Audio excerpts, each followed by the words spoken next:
Martin in Ocala with drinking coffee. U.S. Open 2006. There you go. And then where was that? I don't know. I just Okay. found it. There's a whole bunch of coffee mugs that I found that Dad. Yeah. I bet he's got coffee mugs from everywhere. Oh, dude, I just found the treasure trove. We're gonna go through them when football season's over. I got like stuff from 1986 Super Bowls and stuff. Yeah, it could be one from the Masters too. Oh, there's a lot for the Masters. Well, do us a favor. Take a picture with your phone of the QR codes. We're broadcasting live on 8 channels of Facebook, Twitter, and YouTube. Wherever you're watching us, like us and share us, please. It means more than you know. It's how we grow this show, and it is growing because we have great, loyal viewers and people that share and like us, and the best executive producer and guest in the world. Let's do this. Jordan Davis Hill, 247 Sports covers Georgia, is batting in the leadoff position, followed up by another great one that we have, Chris Lee, Southeastern 16 in Nashville. What's going on with Vandy? Can Diego Pavia win the Heisman? If he doesn't win it, it's going to be Mendoza, but it's a cool story either way. Also, Rodney Orr is going to try to make this phone work. We're going to hopefully it'll work out. I said Brenden will walk you through it. And also, Yancy Porter Rebel Yell Hotline. Man, is Ole Miss raising some money since Lane Kiffin left for NIL. Y'all they've done is just get people more excited. So we'll cover it all today. Who got left out in the playoffs? Well, we know Notre Dame. I don't think what they're doing is smart at all. Do it like Georgia did, and let's bring in Jordan Davis Hill. Jordan, congratulations to the Dogs. That's your team. I know you're a journalist, not a fan, and you cover that team. But, you know, I think about the way Georgia reacted and Florida State did after the 23 season. Georgia's undefeated, back-to-back national champions, undefeated in the regular season, loses in the SEC championship game to Alabama, and they're bounced out. Florida State is 13-0. They don't get in because Jordan Travis got hurt in the UNA game. And the way Georgia handled it, like men, Florida State, like very small children, because I've raised 4 grandchildren. And look, that program, Norvell's lost the locker room, and Kirby just keeps plodding along. Not plodding along, keeps marching along. How you doing? Doing great. Appreciate you guys having me on. And yeah, we didn't think it could get worse than what happened with Florida State, but then congratulations, Notre Dame. You set a new low. At least Florida State showed up and played the game. There was, a quarter of the roster. But, I mean, I think you're right, Rob. I mean, that was the beginning of the end for Florida State. I mean, they just could not keep that roster together. And Georgia went out there, and I remember after that game, Kirby talked about Kamari Laster, who was a guy wound up being a second-round pick, having a great career so far with the Houston Texans, that basically they had a conversation before the game, and I think Kirby, like in the week of the game, and I think Kirby was basically telling him, look, you don't have to play in this game. I mean, there's no, you don't want to get hurt or anything like that. And Kamari was like, look, this is my last chance to play for Georgia. Like, I want to take advantage of it. And, I understand frustration to a point when you get left out of the playoff. You feel like you should be there. But I'm with you. If I'm Notre Dame, that just fires me up. Let's go beat, if they would have played, I guess, BYU or whoever it would have been. BYU. Let's go beat them by 4 touchdowns. Let's make the committee look stupid and say, oh, you left out a team that not only could have hung in the playoff, we could have made a run. We could have had a chance to win a championship. I understand it's hard to keep everybody on board, but again, Georgia deserves a ton of credit. I mean, they get guys to stay balled in, and I think that, that Orange Bowl was a prime example, and I think it's a big reason why they are just so consistent year after year after year.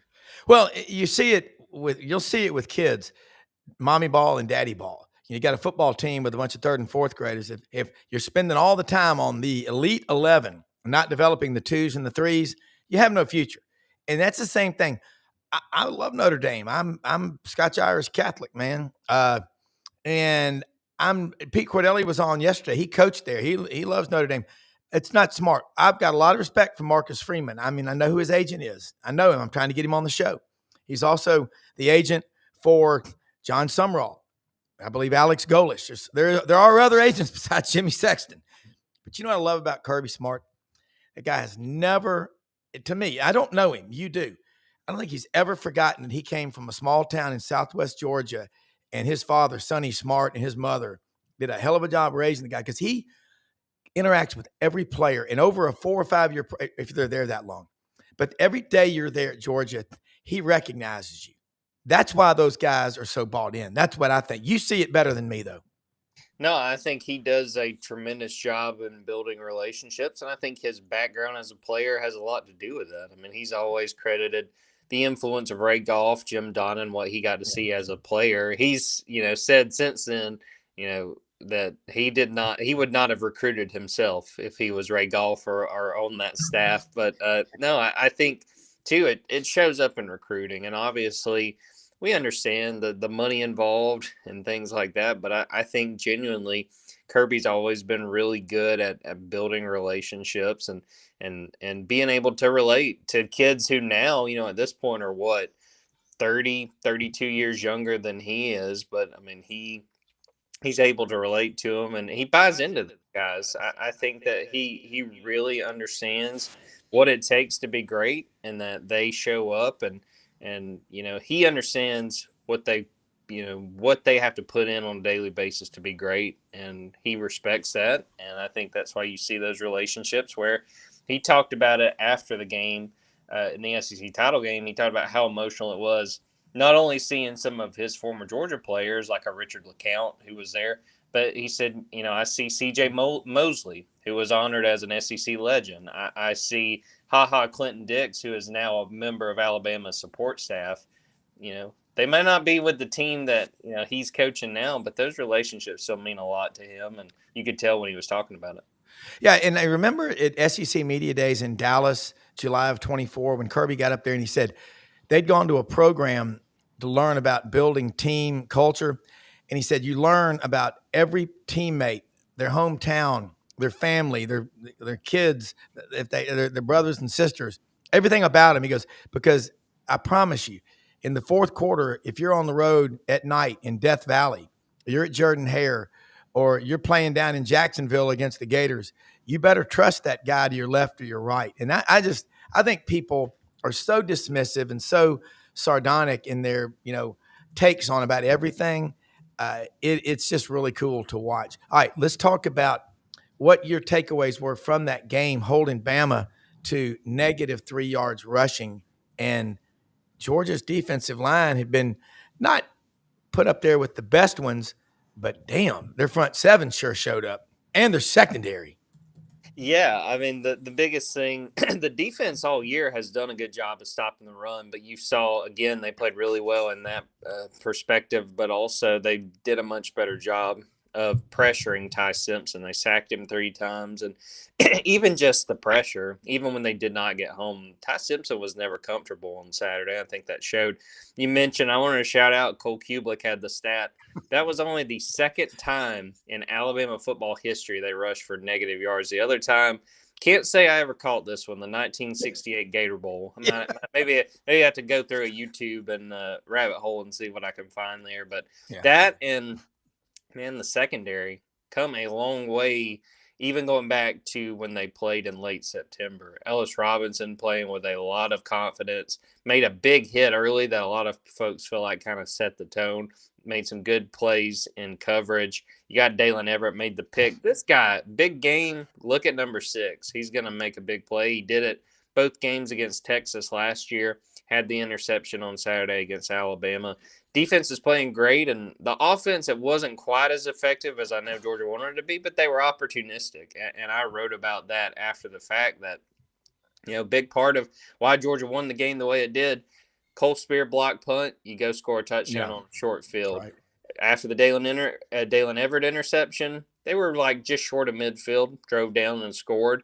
And then the other score that put the game on ice, Alabama goes for it on its own 12, don't get it, and you go and score a touchdown there. So the offense wasn't quite, humming, I would say. But, hey, if you make Alabama make a mistake or you capitalize, with a short field or with some momentum after a turnover. They took advantage of that, and it made the difference.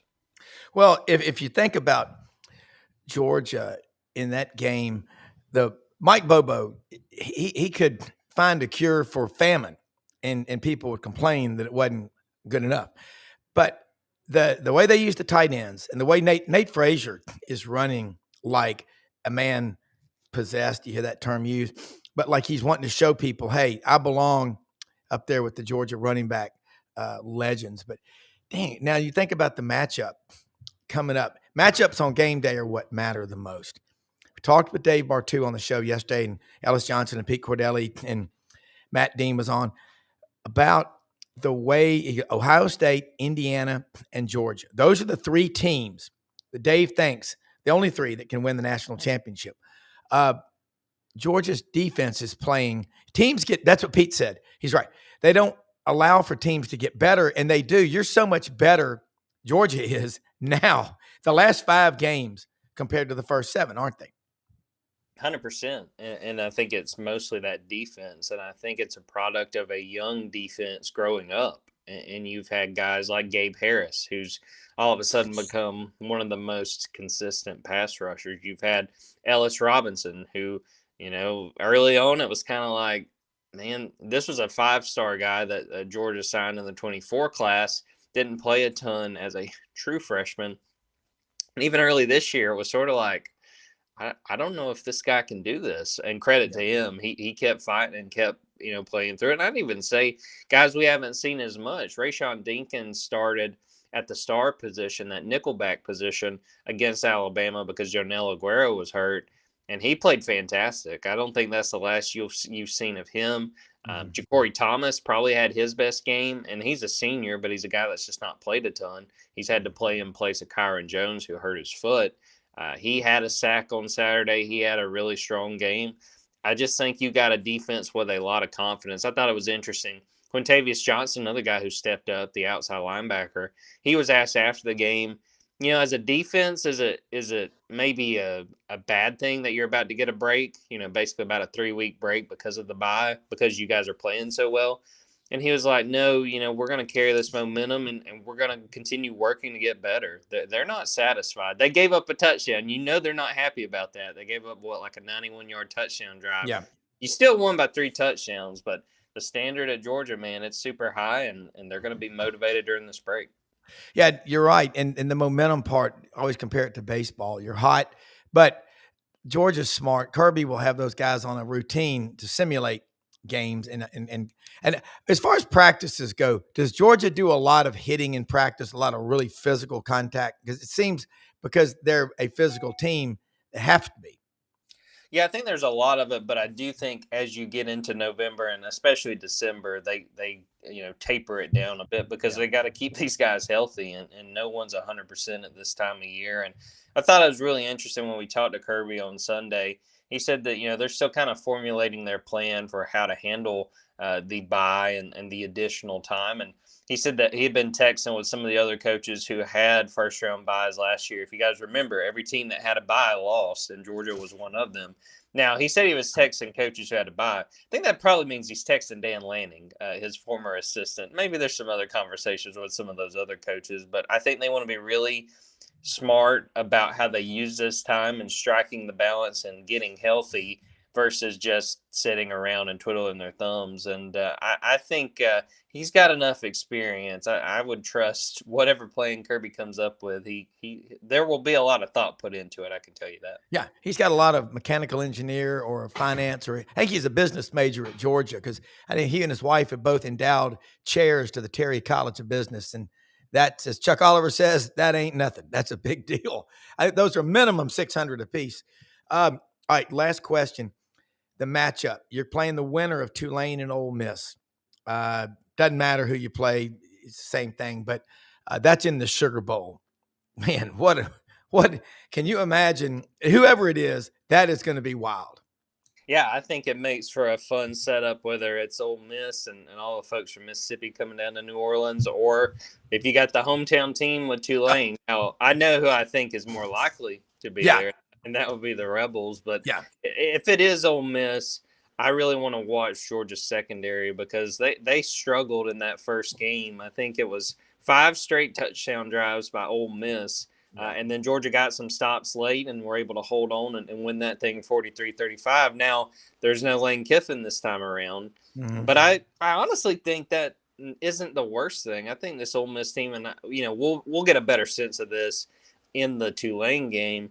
But I think they're going to be motivated. I think that the players are going to say, look, Lane Kiffin wasn't the one throwing those touchdown passes. Yep. Lane Kiffin wasn't the one making those tackles. Now, Lane deserves a lot of credit, but I think there's going to be a motivated Ole Miss team that says, look, you guys are counting us out, but, man, we still got all our players. We've got everybody going. And I've just seen a few clips of Pete Golding, but I've been impressed just what little I've gotten to hear from him. I don't know if it's going to work out, but I like sort of his attitude, his approach to this. And I can tell you one thing, Georgia ain't going to take it for granted. Even if they've already beaten Ole Miss once, they're going to be ready. But like I said, I'll be watching the secondary, see how they play. And they're able to shut down that passing game a little bit easier than they did a few months ago. Yeah, I mean, compare and contrast the Orphan Brigade at Ole Miss, coachless. Well, I mean, Pete Golding, Joe Judge be there, but and then John Summerall. The Florida-Georgia rivalry just got a serious upgrade. That's the guy that was always my number one target, but hey, things don't always work out. He's going to be the Gators coach. I think they're going to love him. All right, let people know how they can follow you. You always put out great work, and you got a great Junkyard Dog podcast. Paul Wickenheiser, the Burgermeister, watching out in Reno, Nevada, gets up early just to watch Jordan Davis Hill. So say hello to the Burgermeister, and we'll see you again next week. I appreciate that. I hope he's got other things going on. I'd feel bad if I was the only thing he was getting up for, but I appreciate the support. Job. Yes. But dogs247.com on Twitter, at Jordan Davis Hill on Twitter, dogs247. I got the Junkyard Dogcast podcast. If anyone didn't listen, go check out our episode from Thursday. We did a signing day show. We had 10 guys from Georgia's 2026 signing class pop on for 5-10 minutes and tell us their story, tell us about becoming Bulldogs and what they were excited about. We enjoy doing that. We've done that. That's the second straight year we've had that episode, but fun time as always, and I appreciate you guys having me on and looking forward to getting this playoff underway. Oh, yeah, it's going to be fun talking to you. We'll see you next Tuesday. All right, appreciate you guys. You bet. All right, Chris Lee, Southeastern 16, is hopping in right now. Said he's got an email glitch at the moment. But what listening to Jordan, it is, and Pete Cordelli yesterday, teams get better, Brenden, throughout the season. And real quick, before Chris comes on, your takeaways from watching John Summerall on the sidelines, in the American Championship Friday night. I try to tell people, I mean, I've been watching him for several years. He's really doing a lot of coaching during the games. He's in control. I've been watching him for a while too. And now that he's the new HBC for Florida, I've certainly been watching a lot closer and clipping some stuff, especially from his press conferences and post game and stuff. He's just an impressive old school football guy. But what I like about him is he's got a very new school feel. Because if you listen to some of his, and I've listened to quite a few press conferences, and so I think you really get a chance to get to know the coach. He obviously knocked it out of the park. But if you look, interestingly enough, when he started in Tulane and he walked up to the podium, so I was contrasting his first presser at Florida and his first presser in Tulane. And it was interesting to see, the contrast of the personality, which was exactly the same, but he's all about, speaking things into manifesting things into reality, right? And he says, right here, I say, and I'm paraphrasing, but I say he's sat up there. He says, I says right now that Tulane will go to the college football playoffs and they will win the college football playoffs. He says, I'm speaking this into reality right here and right now.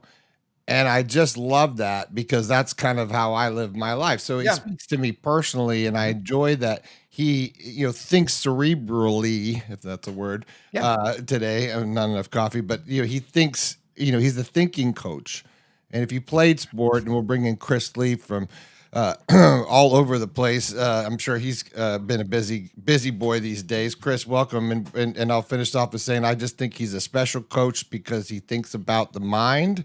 And he's conscious of how his players are thinking. So he's a thinking coach, but he's also very old school, and he's just you know he's going to be successful. So Florida, I think, is the winner in this little coaching carousel by default. So Chris, welcome to the program. Hey, good morning. Hey, man, and John Summerall, don't tell people who they got to hire. Let them hire who they want to hire. He could have been at Auburn and he's at Florida, but you know what? I think Chris, you got a special one in Chris, in Clark Lee. I just when I met him and talked to him when he's the Touchdown Club a few weeks ago in Memphis, you just want to pull for this guy because he wasn't a great player. I mean, look at his route to get to Vanderbilt and the way how mature he is. And he's not going to be disrespectful to Notre Dame. That's where he was when he came to Vanderbilt. But hey, we weren't good enough. We didn't do enough. Those players want to play football. Stowers, Pavia. I know you've had a lot of frustration covering Vandy, and now you've hung in there. You never wavered. You got frustrated, but how much fun is it covering this team? And then how big a deal, how many screams and hollers were there when Jared Curtis flipped from Georgia to Vanderbilt? That just doesn't happen very often at Vanderbilt. The last 16 months or so has just been the craziest ride. Like this has been really the ultimate truth is stranger than fiction scenario. I mean, just across the board. Because, and I think I've said this on your show before, but I very specifically remember Paul Feinbaum, July or August of 24, saying as Vanderbilt won its last game, a conference game as a member of the SEC. I thought at the time it was a scary, but not completely off the radar of probability question. And look at them now. I mean, a lot of people think they got screwed for the playoff. I don't know if screwed is the right word. I probably would have had them in. But other teams had cases too. There were some things they maybe didn't do not through any fault of their own, but the schedule didn't end up being as tough as we thought. Not that it wasn't tough. Yeah. But, I mean, having a guy in New York this Saturday who could win the Heisman, and then maybe more improbable than all that was flipping Jared Curtis from Georgia. It's been unbelievable to watch. Yeah. Well, you look at Vanderbilt, Texas was right there on the edge with them. So was Alabama. We lost to Alabama 30-14 on the road, and then 34-31 at Texas. I don't know, the optics of being down 34-10, and then all of a sudden it's 34-31, whatever. But yeah, I'd have put them in, but they're not playing the victim role. Yeah. Well, nobody talked about Texas losing 35-10 to Georgia for whatever reason. And at Florida. But yeah, I mean, and I thought, look, there's a lot to be said for having an adult in the room as your coach. Yeah. Not everybody can say that, but I thought the way that Clark Lee handled that press conference and I was in the room for it was terrific. I mean, look, I get that you're not where you want to be. I get that people don't really look at bowl games with anything close to the reverence they used to. But you got a chance to win 11 games. It's something the program's never done. I'm not sure they've won 10 if you include postseason. I'd have to look that up. No. And you're playing I think, first of all, people just want to see you play football. Like, isn't that why we watch games, for entertainment? You're getting to see the last game of the greatest player in the history of the program, and you're getting to see them go up against one of the best defenses in the country. And I mean, when I saw that matchup, I know everybody just kind of groaned. But I'm like, I was not one of these teams every year that has 15 guys opt out of a bowl game.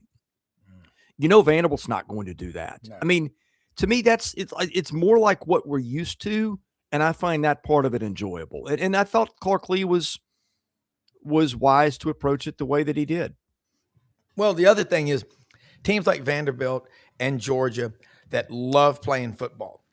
Yeah. They're going to pick up a lot of fans around the country right now. And the programs where the guys, and I don't use that woke term opt out, you quit. Right. You don't opt out on your family if you're a husband because times are tough. You stick it out, you fight. And that's just the way it is. I think Vanderbilt, the cool story about Clark Lee and Diego Pavia is just how he backed up what he said. People were like, this guy's doing a lot of talking. And he backs it up. And that team, it carried – he's an elevator, as Dave Bartu calls him. He elevates everyone's play. And now the coolest thing is, and you can speak more to this way more than me, the student section at Vanderbilt, what they've become? I've never seen anything like it. I think the composition of the student body maybe has changed a little bit. Feels a little bit more old school red-blooded American in some ways because they show up for football games. Yeah. But like when they weren't there for the Kentucky game, Yeah. it was noticeable. Like you saw a couple thousand empty seats up in the right corner. They have been there. They have been loud. Like Rob, I don't know when the last time you went to a game at Vanderbilt was. 2 years If ago. you have it, well, okay, so they didn't have either end zone done at that point, right? Yeah, it was the Skinner box. Yeah. And last year started to change it a little bit, but now that they've got that other one finished, it's got more seats in it. I think it does more to keeping it. Like it is unrecognizable compared to what it used to be. And I don't mean just the physical part, but like there's actually, I'm not going to tell you it's Neyland Stadium or any of these places that are 100,000 when they get going. It's because it's not. But for what it was, it's like it's a different universe now than it was. Yeah, it is. How much does that has to do with the development of Nashville as a whole becoming, kind of a la the next Austin jump in the world? I don't mean to make them weird. Yeah. I like Nashville better than Austin, but how much of that is part of that, and including NIL. I always said when the smart kids get money and they figure this out, we're all screwed. I've said it for years and years and years because, this is what we're going to see. You got some of the smartest minds in the South, coming around there. You have some of the most, influential alumni around.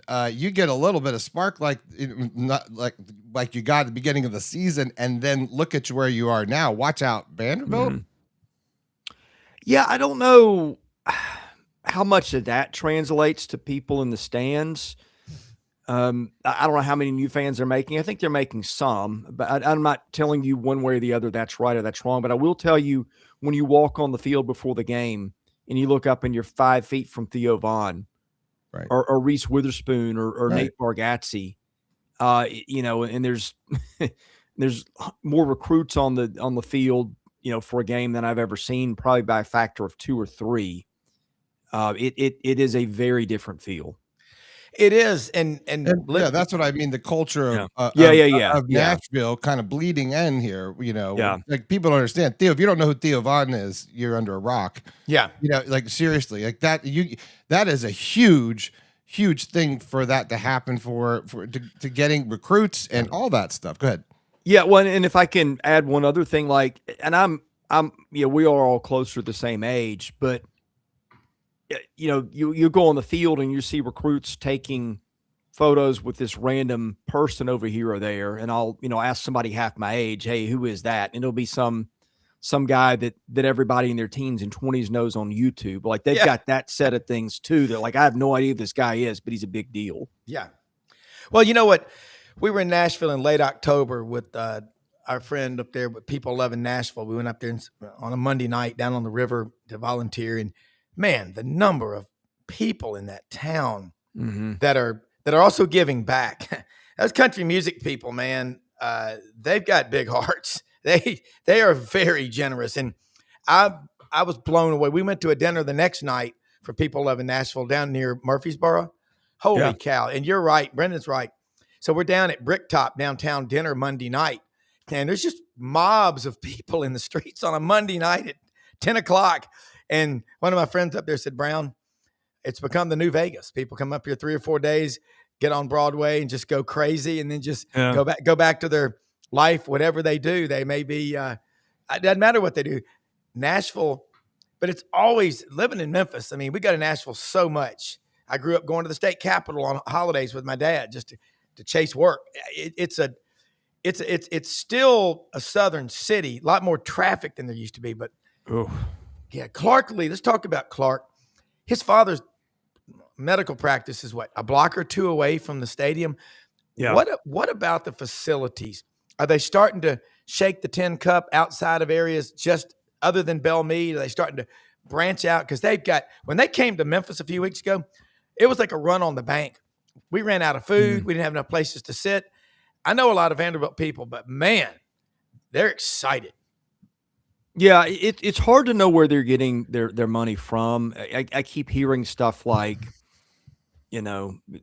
it's no problem, and they got donors they didn't know about coming out of the woodwork. I still don't know like how much the school is able to, like it used to, manipulate that, who you can ask and who you can't. I do wonder a little bit, like they still haven't broken ground on the football ops building, which they're going to break ground on a year from now and be done in 3. And like, that's something they promised Clark when he got the job in 2020. They've kind of repackaged it as, like this is a new commitment. It's really not. So I do have some questions, but look, to your point, they got more access to money and people that can write huge checks and they can shake a stick at. I don't know how that all pans out, but there's being able to get to rich people is not an issue for Vanderbilt. Yeah. And it seems like my Vanderbilt friends, and I got a lot of them, and they're all common thread is they're really smart.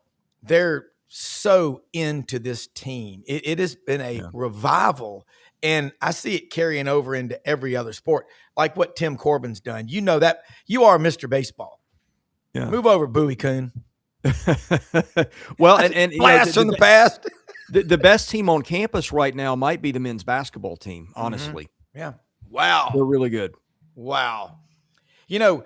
Bryce Drew, when he was the coach, had the distinction, the lowly is a disgrace of having the only losing season at that time in the history of Memorial Gymnasium. I mean, socially, the place to be seen and to do business is Memorial Gymnasium, and then oddly configured basketball court, isn't it? Yeah, the weird thing right now, the atmosphere for football has been better than it's been at basketball. No, some of that is because like their home schedule has been garbage. The one good game they had was, Lipscomb, I wouldn't say it was a good game. It was it was a rival 5 minutes from campus game, but SMU, that was a good game, a team that could make the NCAA tournament, but that was 8:15 on a Wednesday night. And their schedule has been, Eastern Kentucky, Arkansas, Pine Bluff, that kind of team. Yeah. So the games, the better games are coming, and I'm interested to see what that looks like. So I think it's a little bit of a weird deal. I think that's going to pick up too, but it has been kind of wild to see that dynamic at this point. Yeah, and the Vanderbilt with Jared Curtis, that's certainly going to draw in other recruits, and then we'll see how they do in the portal. But going to the bowl game, Vanderbilt will take a lot of people. I'm so excited to hear a coach and players say, "Hey, man, we love playing football." Yeah, I mean that's what these kids trained for. Somehow, in all the the playoff talk, and now that we've introduced large sums of money to the players in ways that hasn't been there before, I think some of the joy just playing the game has been lost. I mean, we turn on football for entertainment to watch. Yeah. And that's the other thing about them, Rob, is they're not only good, they are wildly entertaining. Yeah. Like they're as fun as anybody in the country to watch. And I think in all the other sideshow that's the mess that is college football, just the joy of playing a game that is entertaining and compelling has kind of been lost, which they do. Yeah. Well, you see on TV, you hear fans calling in shows, if they don't win the championship, season's a disaster. Right. Well, you know what? I'd like to know what that particular person saying that does for a living. Yeah. See, you know, where do you rank on the totem pole, on the leaderboard in your office in sales? Are you 45th out of 46? I mean, there's a lot to be said. I know you got to go, but I'm with you, and I'm guilty of it sometimes, but God, we need to enjoy the games. It's like every time I go duck hunting, I want to limit out, but man, I have a lot of fun whether I do or not. It's kind of a win-win deal. So I'm glad you said that. This is always, but we don't appreciate things sometimes the way we should appreciate them. Like people will say, well, this guy's just an average NFL quarterback. Yeah. As if that's an insult. I'm like, okay, let's unpack that a minute. Yeah. There's billions of people in the world. Yeah. There's 2 to 3 quarterbacks on every team. You probably have 75 quarterbacks active in the NFL on any given Sunday, maybe 60. And 64, just to make an NFL roster. And so if you're an average quarterback in the NFL, that puts you on the top quarter of quarterbacks who are in the NFL. I don't know if it's all where you set your expectation. I think sometimes we forget like how much these kids went through and how good they are. We get all distracted by either you won it all or you didn't, and it's a success or a failure. But I mean, if you were talking about the 15th best heart surgeon in the world, you'd think that's pretty good. But for some reason with sports, we skew our perspective. Yeah. Well, it's like when we hire employees or interns, college student athletes. Yeah, there's just something about them. We get a lot of them. We would hire Duncan Williams from Rhodes College, and a lot of them were athletes. I mean, their work ethic was just exemplary. And I'll tell you what else too. You look at. I think about two funny stories. Babe Laufenberg, former backup quarterback, said, I was laying on the beach one time drinking beer Sunday afternoon. I got a call. Hey, we need to activate you to the NFL. John Sumrall, he had hurt himself. He had that spinal injury. I believe his football career was over. He said, I was down on the beach in Destin drinking beer. Got a call from Kentucky. Hey, do you want to come up here and be a GA? So if you're ever going through a slump in your life, head down to the Florida Panhandle, drink a road soda. You may get a good call. But I'm with you. We got to enjoy it, man. Put the fun back in it. Chris, you are awesome. Love having you on the show. And thank you more than you know for sharing your time. Let people know how they can follow you and all your great work. And let's do it again next week. Merry Christmas to you. Merry Christmas to you. We do baseball, football, basketball at Southeastern 16. We've interviewed about half the baseball coaches in the league, and about to interview one more, a guy you may have heard of, Browne O'Connor at Mississippi State. We're doing that in a couple of hours. Yeah. We've got you covered on basketball just about every day. We're doing a live football show here in an hour and a half. We've got predictions. And then, of course, at Vanderbilt, the Vandy 24/7 stuff, the website, and the podcast and the YouTube channel. If you search with Vandy 247, you will find all those things. Boom. Take care, man. Thanks. Thank you. All right. Indian Pass Pirate, man. He's right. It's really fun having Vanderbilt good at football. I mean, Nashville is just is a cool city, just like Oxford. I'm telling you, Yancy, I was over with a bunch of my Ole Miss friends watching the SEC championship game Saturday. They're all going to be down in Oxford for the Tulane game, along with at least 2.6 million people who are planning on going to Oxford. Is it going to surpass the Writers Festival and Double Decker in terms of crowd? How you doing, man? I'm doing great. How about you? Good. I'm doing better since you got on here. Rodney's going to try to join us. He's working through that Android. I don't know what the deal is with Androids in this show, but Brendan's trying to help him. But man, what a atmosphere it's going to be. If you own property down there, have you thought about renting your house out and sleeping on a park bench? Well, I should for the amount that these tickets cost throughout the playoffs is unbelievable. Yeah. I mean, this game, you've already played Tulane once. Let's talk about how things are, a week and a half or so after the change. You've got new coach in there, but he's not new to this team. Yeah, they've got pretty much the band back together. All of the assistants are gonna coach through the playoffs that were there prior, before Lane's departure. So that kind of answered that question. And we'll see. Everybody's a little bit curious. How's it going to look without Lane calling the plays or being in the headset a lot of the time with the quarterback during the game? And that's really the only thing, the question mark left is just how will that offense look? Defense is going to be the same. I know that, but just trying to get the offense in rhythm before the competition really steps up the week after that against Georgia, or I guess the game after that against Georgia. All right, been some changes on the coaching staff. We had early signing date last week, which has just become a non-event now. But Ole Miss did pick up some talent. The portal under Lane Kiffin, nobody did it better than Ole Miss. So talk about the high school class and the portal class to come. Yeah, I mean that's where they're going to make their haze in the portal. That's going to change with that. That's one thing I think that Pete said that was the most telling is like, look, we won a lot of games under this old system. Defense is going to stay the same. Offensive system is going to stay the same. Recruiting strategy is going to stay the same. Everything's going to stay the same. He said, "Look, this is why this program is elevated was because of the system. So if it ain't broke, we're not going to try to fix it." Well, and then now would not be a good time to do it this close to the game. What about Tulane in the first matchup concerns you, and what concerns you about Tulane in the rematch? Because and people always say it's hard to beat a team twice in the same year. Statistically, the facts are the team that won the first time wins the majority of the time the second time.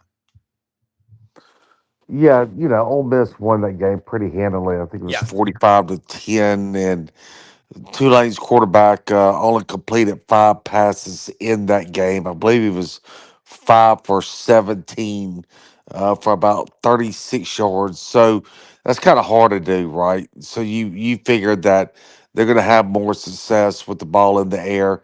They didn't really try to do the RPO much, quarterback keepers, which he's so good at. So I would imagine if you're Ole Miss, you got to suspect they're going to do some more RPOs against Ole Miss, and they're going to complete some more passes. So, if there's anything that worries you, is that they can't play any worse offensively than they did against Ole Miss the first time.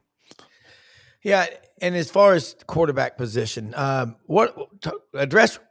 I guess there's people saying Chambliss, he may go to LSU with Kiffin. There's so much crazy stuff going on out there. What's Austin Simmons going to do? You know better than anybody. Yeah, right now, we got word from Walker Jones, the executive of the Grow Collective, last night on the Rebel Hotline that they are expecting Chambliss' decision if he's going to get an extra year to come down like any minute. It could come down while we're on the phone right now. Yeah. So we thought that decision would not be made until after the season, but it looks like that the decision is about to come in very shortly. I think they feel pretty good that he's going to get that 5th year. He only played 2 games. He was redshirted his first year. His second year, he played in 2 games, and then he was hurt and he missed the remainder of the year. So they think they feel pretty positive that he's going to get. Be granted a 5th year. As far as going to LSU, the guy that he spends all his time with, the guy that really has taught him the game is Coach Judge, and Judge is still there at Ole Miss. He's the quarterback coach, and if there's one player that they feel very comfortable that will stay at Ole Miss, it is Chambliss. Yeah. Well, I would hope that he doesn't even think. I'm shocked, but I know Lane Kiffin was his coach, but Ole Miss has embraced Trinidad Chambliss, and that's his home. I mean, for the rest of his life, he can come back to Oxford, even though he's only been there 1 year.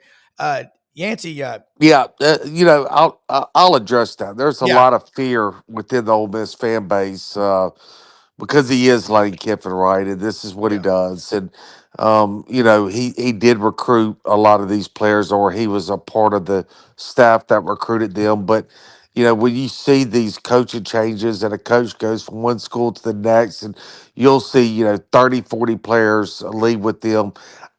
I don't expect there to be much poaching or much turnover from the Ole Miss roster to the LSU staff. There's not going to be 30, 40 players. Will there be a couple? Sure. That's impossible, for nobody to go over. There'll be 2 or 3, but there's not going to be mass turnover from Ole Miss going to the LSU roster. That's just not going to happen. Ole Miss has too much money in their NIL. They kept the number one assistant there on staff, and Pete was the lead dog recruiter for the majority of these players. Lane, as we've said it for years, he's not much of a recruiter. He doesn't spend a whole lot of time recruiting. So it's Pete and these guys that built the relationship with these players. They remained on staff, so I would not expect more than a couple players to leave over there to LSU. I'd be shocked if any of them would go. But I mean, I know LSU has a bigger stadium, but look at the win-loss record the last 6 years. The two programs, they're both very competitive. There's bigger stadium. I'm not sure that's not enough of a reason to put anybody over the edge on either side. Yeah, the only people concerned about how big of a stadium are people that are about 70 and older. But the Yeah. size of the stadium just simply is not any kind of factor whatsoever with teams in the playoffs.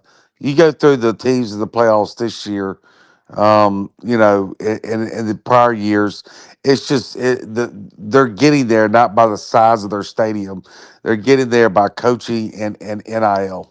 Yeah. And if you look at a stadium from an architectural standpoint, engineering, 50, 60,000, the lower bowl, that's where your noise comes from. You get in the upper deck, you're just, warehousing people. I mean, they can make noise up there, but they don't feel that connected to the game. They just don't. So you get 60 used to be the standard. So it's interesting. All right. Got to ask you some stuff. And if Rodney can jump on, hopefully we'll get him from Tighter Insider. The SEC, 5 teams out of 12 from this league. Indiana, Ohio State, and Georgia are the top 3 that, Dave Bartu, we talked, and Pete Cordelli and Ellis Johnson yesterday. Those are the top 3. He thinks it'll be one of those 3 that'll win the national championship. Make the case for Ole Miss winning it, starting with their rematch against Tulane with at least 300,000 people in Oxford. What do you think? 300, 400? Well, I just think that your first 2 games are against teams you played before, right? So there's a lot of familiar with each team and their strengths and weaknesses, and look, Georgia. If there's anybody that you say it has to be the prohibited favorite, it's got to be Georgia. They're playing on a different level than anybody else right now. Correct. But Ole Miss, they had a 2-score lead there in the fourth quarter at Georgia just a few weeks ago. They know they could go toe to toe with them. If they could get by Georgia, then you got to feel like that they think that the tournament's theirs. So you got to get by Tulane first. Tulane is really just about getting a rhythm on offense again without Lane Kiffin. And so I like the way that it sets up for Ole Miss, where they kind of get, nothing against Tulane, but it's hard to imagine they lose that game. So you just get yourself on a rhythm offensively. Everybody knows that they can do it again without Lane calling, without him there on the sidelines, and then get some confidence offensively. Then if you can go over there and beat Georgia there in the Sugar Bowl on New Year's Day, then you feel like that they're extremely confident that they can win the next 2 games. Yeah. All right, let's start bouncing around some college football topics. 5 SEC teams. We got Alabama and Oklahoma in a rematch out Yeah. in Norman. What do you think happens there? That's a great thing. I mean, Alabama's just they just really have not played very good the last 4 or 5 weeks. There's just call it like it is. His Simpsons just hasn't been the same as he was the first half of the season. Yeah. The running game is just not there. I like Oklahoma in that matchup. Yeah. All right. So Oklahoma, Alabama. We talked about Georgia. Yeah. About Ole Miss. Yeah, Georgia. Like I said, Georgia's just they're playing at a level that they haven't played this season. Yeah. The turnaround on that defense from the Ole Miss game to now Yeah. Is unbelievable. I mean, Kirby Smart's unquestionably the best college coach in football right now, Yeah. and he's getting darn close to being Nick Saban Part 2. Yeah, I would agree with that. And you think about Texas A&M now. They're 7-1 in the SEC, and their 7 wins were against teams in the bottom half of the conference. Does that mean anything? Yes and no, but you can still see how they're playing. I think Texas A&M is going to beat Miami. I really do. I think the home field crowd. I think they're going to wash the taste out of that Texas loss. Yeah. I know it's real trendy. I'm seeing a lot of picks with Miami right now, but I really do like Texas A&M to beat Miami. I think they're going to start swaying in the second quarter, playing the Aggie battle hymn. I mean, I do. I think that that they're going to win that game going away because they're going to get tired of hearing people say they didn't beat anybody. See, that's why I threw that out there. Does it mean anything or does it mean everything? So I like your take on that. All right, so now Diego Pavia. Yeah. To me, growing up as a kid like you, the Heisman Trophy, there was a lot of suspense in the build up to it. I mean, I will never forget as a little kid when on a Thursday night, halftime of the Georgia game, John Ott and his buddy from the Downtown Athletic Club came in on TV and they said, the Heisman Trophy winner, we have one name here, and they took an envelope and they opened it up, and ripped it open and said, the winner is Pat Sullivan, Auburn. I'm like, no, it's spelled with an A. It's Auburn. It's not Auburn. But anyway, that was a big deal back then. And Ed Marinero from Cornell, they tried to push him. And ironically, in 1985, when Bo Jackson won the Heisman, there was also another guy, a two-way player. Remember Gordy Lockbaum from Holy Cross? Gordy Lockbaum. And Chuck Long, the quarterback from Wheaton, Illinois, who was the quarterback at Iowa. There was a lot of suspense. And I can remember where I was driving on Interstate 85 going north, actually up to Roanoke, Virginia from Auburn to see my sister when she was having her first baby. And it was a Saturday night, December 7th, 1985. Almost drove off the road with the suspense. Bo won it, but it was close. This one is about like that. I think it's that close, Yancy. Are you going to New York? You should be there. No, I'm not. I'm not. But Do you have a vote? I think no, I do not have a vote. You should have a vote. That's I think Indiana's quarterback, the way that he made a couple really big time throws there against Ohio State and won a massive victory for them. Best player in college football. I think he's the most deserving. But I edge that Indiana's quarterback is going to win it. But I think Vandy's quarterback is really was the best player in college football this year. You look at what he did. I mean, what a shame they're not in the playoffs. And no disrespect against Tulane and James Madison, but neither team has any business in the playoffs. And when you got Vandy sitting there, what a story they would have been in these playoffs. The true Cinderella. I just man, I hate it. I really do. The way that they made the rules in place to make sure that you get, a smaller school in there. If a smaller school is one of the 12 best teams, then you most definitely allow them in the playoffs. But why you aren't selected the 12 best teams is beyond absurdity to me. It's just ridiculous. And so now we got Vanderbilt, which would have been truly probably the story of the playoffs, and Diego, and it's just a shame. Well, it is frustrating. I like straight seating. I don't like set asides, quotas, any of that crap. Okay, No. let the free market work it out.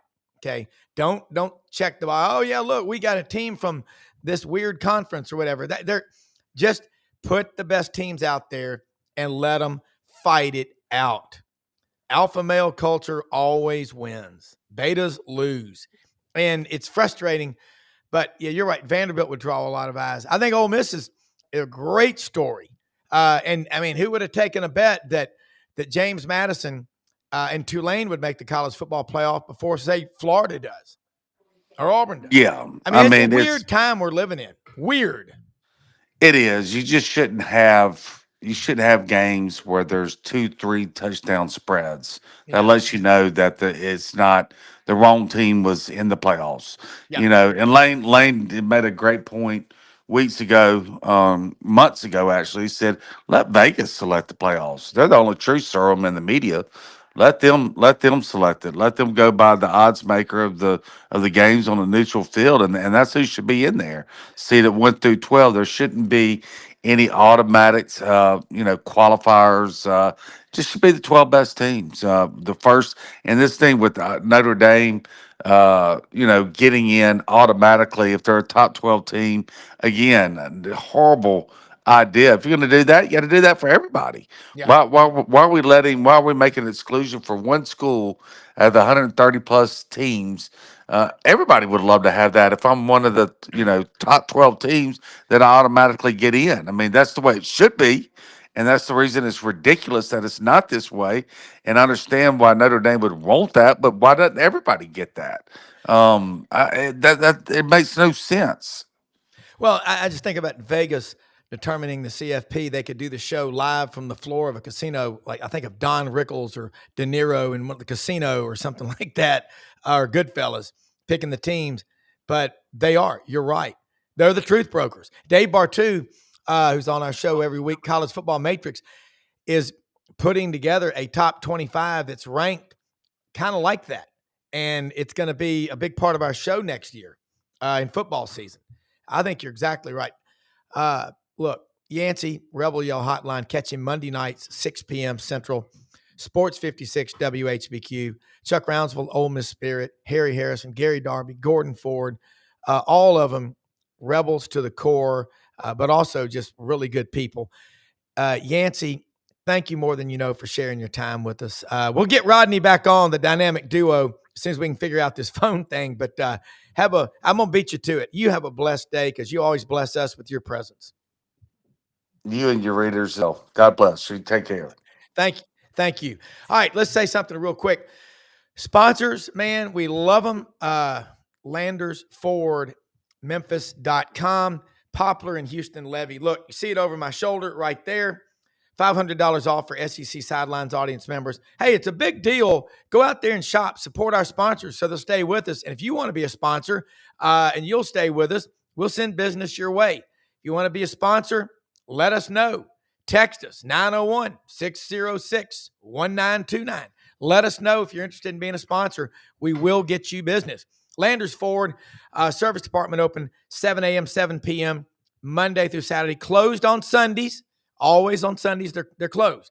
Okay, huge inventory of Expeditions, Explorers, Ford Escapes, F-150s, 250s, industrial, commercial trucks, those King Ranches. I'm going to tell you what, these Broncos. Ladies, if you're looking for a great Christmas gift for your wife or your girlfriend, hey, Robin Egg Blue, four-door Ford Bronco with the off-road package. It's awesome. My wife said, I want one of those because you won't want to drive it because it's a girl color. But they got them. They got everything. Hey, lights out gummies, hempforpros.com. I took one last night, fell asleep in about 30 minutes. I was just so relaxed. I wake up, no sleep hangover, aches and pains. They've got the roll-on. They've got the lotion. They work, made from hemp. They got chill gummies and the energy gummies. They really work. They give you focus. I love them. Hempforpros.com. Use the promo code Sidelines.